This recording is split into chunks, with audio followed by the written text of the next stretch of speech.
नमस्कार, स्वागत है आपका बिहार समाचार में। तो आज द्वितीय चरण के चुनाव में लगभग साफ हो जाएगा कि कौन बनेगा मुख्यमंत्री। मगर चुनावी पार्टियां ने तो पहले ही तय कर लिया है कि हम कितने सीटों पर जीतेंगे। कुछ ऐसी खबर बताऊंगा जिसके बाद एक ही शब्द निकलेगी, ओ माय गॉड, ये क्या हो गया। तो आज की बड़ी खबरों पर बात करने से पहले आपसे अनुरोध है, कृपया वीडियो को एक लाइक अवश्य कर दीजिएगा। आपका लाइक करना ही हमारी मेहनत का फल होता है। खबर को पहले सुर्खियों में देखिए तो लोजपा प्रत्याशी ने ऐलान किया है कि अब केवल इतिहास के पन्नों में ही रह जाएंगे मुख्यमंत्री नीतीश कुमार, और कहा है कि इस बार बिहार की जनता अहंकारी सरकार को सत्ता से बेदखल करने के लिए दृढ़ संकल्पित है। आने वाले 10 तारीख को बिहार की जनता नया इतिहास रचने वाली है। जदयू नेता ने जनता से अपील की है कि महिला सम्मान के लिए महिलाएं तेजस्वी तेज प्रताप जैसे दुशासनों का करे बहिष्कार, और कहा है कि ऐसे राजनीतिक लंपटों का पूर्ण बहिष्कार हो और विधानसभा तो दूर, वार्ड सदस्य बनने के लायक भी नहीं है ये। चिराग पासवान ने मुख्यमंत्री नीतीश कुमार को जेल भेजने की बात कह दी। उन्होंने कहा कि 7 निश्चय की जांच में मुख्यमंत्री दोषी पाए गए तो भेजेंगे जेल, और कहा है कि इस भ्रष्टाचारी मुख्यमंत्री को जेल जाना चाहिए। सुशील मोदी ने ऐलान किया है कि सूरज पूरब छोड़ के भले ही पश्चिम में उग जाए, लेकिन 10 नवंबर के बाद नीतीश कुमार को फिर से मुख्यमंत्री बनने से कोई नहीं रोक सकता। और उन्होंने कहा कि लालू प्रसाद के साथ उनका बेटा तेजस्वी यादव भी जेल जाएंगे। कहा है कि नीतीश कुमार सीएम बनेंगे और तेजस्वी जाएंगे जेल। तेजस्वी यादव की मदद में जुटे चिराग राधोपुर में बीजेपी के खिलाफ उम्मीदवार उतार कर जाहिर कर दी मंशा। एलजेपी का हिडन एजेंडा बाहर आया, यानी अपने ही जाल में फंस गए चिराग। यानी चिराग पासवान अब कहीं के भी नहीं रहे। अंडा फूट गया तब उन्होंने नया नारा दिया कि नीतीश कुमार तो तेजस्वी खाई। जदयू सांसद के बाद अब भाजपा सांसद का ऑडियो वायरल हुआ है और लोजपा प्रत्याशी को धमकी दे दी है, उन्हें देख लेने की धमकी दी। तेजस्वी यादव जी ने ऐलान किया है और कहा कि बीजेपी व आरएसएस की कठपुतली है नीतीश कुमार। चिराग पासवान ने कहा कि हमको मिला है 1 हेलीकॉप्टर और नीतीश मोदी मेरे पीछे लगाए हैं 30 हेलीकॉप्टर। कांग्रेस का पीएम मोदी और नीतीश पर हमला, और कहा बड़े व्यापारियों का कर्जा माफ होता है पर किसानों का नहीं, और कहा कि मजदूरों को काम नहीं मिला तो बाहर गए, जब आपदा आई तो उनके लिए बिहार सरकार ने अपने दरवाजे बंद कर लिए। जदयू ने आरजेडी पर साधा निशाना और कहा तेजस्वी फिर से खौफनाक दौर में बिहार को ले जाना चाहते हैं, और कहा गया कि पिता जेल में है और बेटा बेल पर है, और कहा कि इनका राजनीतिक डीएनए में अपराध और भ्रष्टाचार है। बीजेपी का दावा कि 3/4 बहुमत से बनेगी एनडीए की सरकार और जंगल राज के युवराज को स्वीकार नहीं करेगी जनता। चिराग पासवान ने ऐलान किया कि दलित महादलित को बांटकर भाई भाई से लड़ा रहे हैं सीएम नीतीश। जदयू ने तो लालू राबड़ी शासनकाल का पूरा काला चिट्ठा खोल के रख दिया। एक वेबसाइट लॉन्च कर दिया है, fulvaria2hotwar.com। इसमें उनके जितने भी घोटाले हैं, भ्रष्टाचार, अपराध, लालू परिवार के हर सदस्य की संपत्ति का ब्यौरा, जितने भी उनके शासनकाल में नरसंहार हुए सभी नरसंहार का जिक्र, जितने भी घोटाले किए सभी घोटाले की जानकारी है। यानी पूरी तरह से बर्बाद करके रख दिया इनको। तेजस्वी यादव ने ऐलान किया कि वे पूछ रहे हैं कि पैसा कहां से देंगे। हम कहते हैं कि मुख्यमंत्री विधायक की सैलरी रोककर भी युवाओं को वेतन देंगे। अब हार रहा है कोरोना बिहार से। बिहार में पिछले 24 घंटे में 1,25,567 सैंपल की जांच हुई, जिनमें से मात्र 577 नए कोरोना पॉजिटिव मरीज मिले और इससे दोगुने मरीज ठीक भी हो गए। तो चलिए बात करते हैं खबरों को विस्तार से।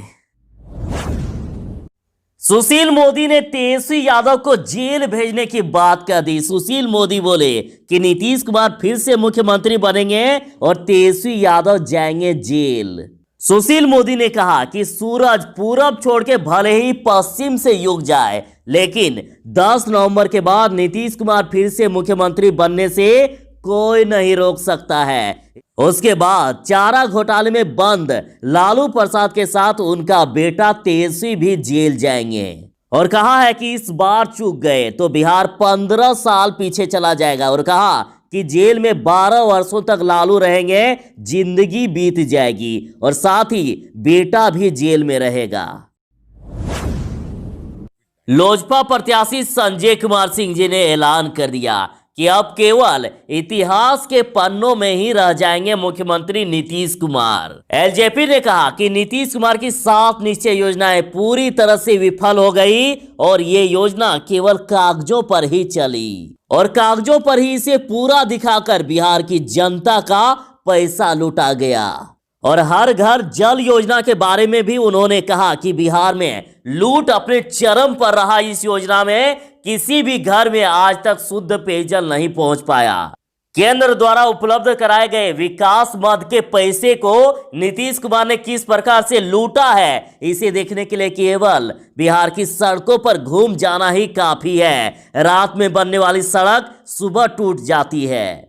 उन्होंने कहा कि बिहार की जनता इस बार इस अहंकारी सरकार को सत्ता से बेदखल करने के लिए दृढ़ संकल्पित है। तेजस्वी यादव जी ने ऐलान कर दिया है कि वे पूछ रहे हैं कि पैसा कहां से देंगे। हम कहते हैं कि मुख्यमंत्री विधायक की सैलरी रोककर भी युवाओं को वेतन देंगे। तेजस्वी यादव ने कहा कि नीतीश कुमार कहते हैं कि उन्होंने 15 साल में 6 लाख नौकरियां दी, लेकिन वे ये नहीं बताते हैं कि उन्होंने ज्यादातर नौकरियां संविदा वाली दी। उन्होंने कहा कि वे पूछते हैं कि पैसा कहां से आएगा, तो नीतीश सरकार अपने बजट की 40% राशि खर्च नहीं कर पाती। उस राशि का इस्तेमाल होगा और इस पर भी अगर शक है तो हमारी सरकार बनेगी तो मुख्यमंत्री और विधायकों की सैलरी रोककर भी युवाओं को वेतन देंगे। जदयू नेता ने जनता से अपील की है कि महिला सम्मान के लिए महिलाएं तेजस्वी तेज प्रताप जैसे दुशासनों का करे बहिष्कार। जदयू प्रवक्ता अजय आलोक जी ने जनता से अपील की है कि अपने महिला सम्मान के लिए राजनीति के इन 2 दुशासनों का पूर्ण रूप से बहिष्कार करें। उन्होंने कहा कि ये ना तो अपनी पत्नी का सम्मान करते हैं और ना ही बिहार की बहू बेटियों का। उन्होंने कहा कि कौन भूल सकता है कि दुर्गा पूजा में बेटियों को दिन दहाड़े उठा लिया जाता था। गौतम शिल्पी हत्याकांड आज भी लोगों की जुबान पर है। 6 बजे शाम के बाद बहनें माताएं घर से बाहर नहीं निकलती थी। महिला के सम्मान बहुत जरूरी है। ऐसे राजनीतिक लंपटों का पूर्ण बहिष्कार हो और विधानसभा तो दूर वार्ड सदस्य बनने के लायक भी नहीं है ये। कांग्रेस का पीएम मोदी और नीतीश पर हमला और कहा बड़े व्यापारियों का कर्ज माफ होता है पर किसानों का नहीं। कांग्रेस के राष्ट्रीय प्रवक्ता सुप्रिया श्रीनेत ने ऐलान कर दिया। उन्होंने कहा कि बिहार में बेरोजगारी तो चरम पर है ही, यहाँ के किसानों की आमदनी भी सबसे कम है। यहाँ कृषि पर सबसे कम राशि खर्च की जाती है। बिहार में प्रति किसान आमदनी मात्र 3500 रुपया है, जबकि पंजाब में 12,000 रुपया है। यहाँ मंडियां खत्म कर दी गई है। प्रधानमंत्री नरेंद्र मोदी पूरे देश को इसी राह पर ले जाना चाहते हैं। नरेंद्र मोदी और नीतीश कुमार दूसरे बड़े व्यापारियों का कर्जा तो माफ करते हैं, लेकिन किसानों का कर्जा माफ करने की बात आए तो नाक भौं सिकोड़ने लगते हैं।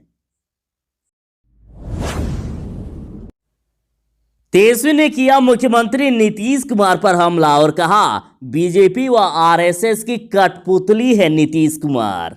तेजस्वी यादव ने कहा कि यदि हमारी सरकार बनी तो किसानों का ऋण माफ करेंगे, बिजली बिल को आधा करेंगे। देश के इतिहास में पहली बार 10 नवंबर को सरकार बनते ही सबसे पहले 10 लाख लोगों को सरकारी नौकरी देंगे। आशा जीविका विकास मित्र को नियमित करने के साथ ही उनके मानदेय को 2 गुना कर देंगे। चिराग पासवान ने ऐलान कर दिया है कि भ्रष्टाचारी मुख्यमंत्री नीतीश कुमार को जेल भेजेंगे। चिराग ने कहा कि 7 निश्चय की जांच में मुख्यमंत्री दोषी पाए गए तो भेजेंगे उनको जेल। चिराग पासवान ने कहा कि नीतीश कुमार के विदाई का दिन है और कहा कि भ्रष्टाचारी मुख्यमंत्री को जेल जाना चाहिए। अगर मेरी सरकार बनी तो 7 नीचे की जांच करेंगे। अगर मुख्यमंत्री स्वयं दोषी पाए गए तो उसे भी जेल भेजेंगे। तेजी की मदद में जुटे चिराग। राधोपुर में बीजेपी के खिलाफ उम्मीदवार उतारकर जाहिर कर दी अपनी मंशा और एलजेपी का हिडन एजेंडा आया बाहर, यानी अपने ही जाल में फंसने लगे हैं चिराग। राधोपुर में उम्मीदवार देकर चिराग पासवान फंस गए हैं। एक तरफ वे बीजेपी के खिलाफ उम्मीदवार देते हैं और दूसरी तरफ बीजेपी के साथ ही मिलकर सरकार बनाने की बात कह रहे हैं। चिराग पासवान की इस रणनीति से उनके हिडन एजेंडे की पोल खुल गई है।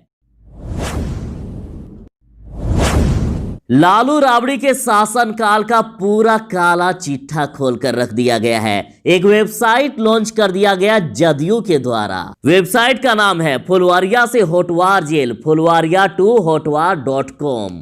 इसमें लालू परिवार के हर सदस्य की संपत्ति का ब्यौरा मिलेगा आपको।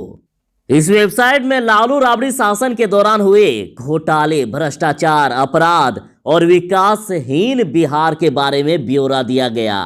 जितने भी अभी तक नरसंहार किए हैं सबका जिक्र है, जैसे नरसंहार अरवल, औरंगाबाद नरसंहार। साथ ही इन लोगों ने जितने भी घोटाले किए सबकी जानकारी दे दी गई है, पूरा ब्यौरा दे दिया गया। तो इससे बड़ा हमला आप क्या कर सकते हैं चुनाव के पहले। कांग्रेस की राष्ट्रीय प्रवक्ता सुप्रिया श्रीनेत ने कहा कि बेरोजगारी का आलम यह है कि युवा 55% और महिलाएं 92% बेरोजगार है। ग्रुप डी के 166 पदों के लिए वैकेंसी निकली तो डॉक्टरेट व पीजी डिग्री वाले सहित 5 लाख युवकों ने आवेदन कर दिया। 87% लोगों के पास नियमित आय नहीं है। स्वास्थ्य व्यवस्था का हाल तो जग जाहिर है। 5 वर्ष तक 70% बच्चे कुपोषित हैं और मजदूरों को काम नहीं मिला तो बाहर गए। जब आपदा आई तो उनके लिए बिहार सरकार ने अपने दरवाजे बंद कर लिए।